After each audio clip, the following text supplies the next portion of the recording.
Hi, welcome to the Real News Network. We're here at a Republican campaign office on the outskirts of Baltimore, Maryland.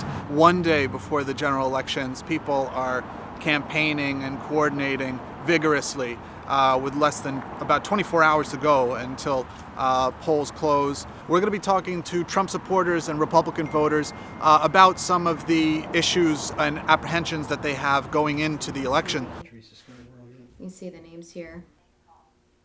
Hi, good afternoon. My name is Rachel, and I'm a volunteer with Kathy Shalega for U.S. Senate. How are you today, ma'am? She didn't want to talk. Okay. Any comments or questions? Yeah. Yep, just give me the ring. Is a Republican dog. There are some adorable Republicans.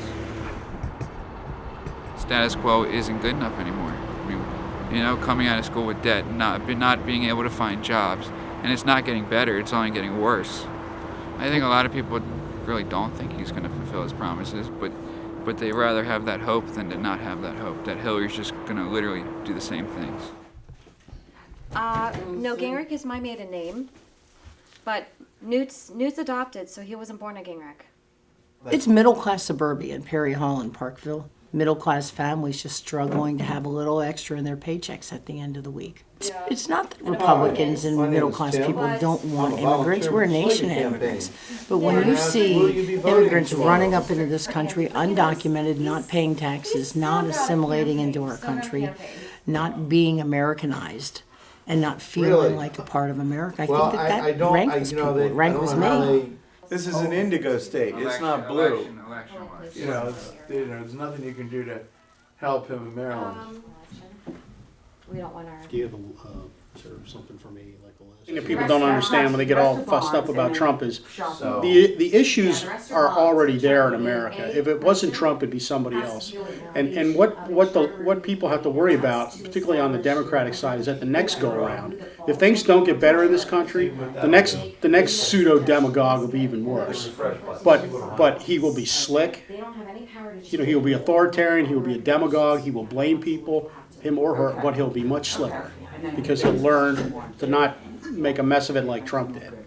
Peggy Noonan in the Wall Street Journal wrote this great column a couple weeks ago, what a saint, what a sober Donald Trump would have looked like. It was basically Donald Trump who spoke about all the right policies and wasn't a crazy as a personality. I think the election wouldn't even be close.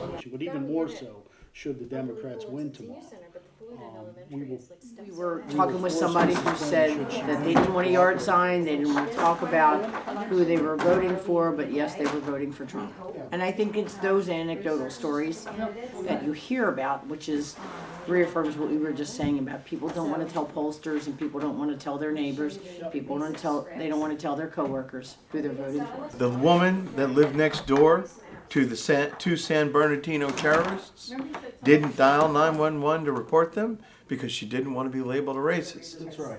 So people are more afraid, Americans are more afraid today to stand up for their rights and their beliefs. They would rather cower in the shadows, which is ridiculous. So how am I deplorable? How am I racist? How am I sexist?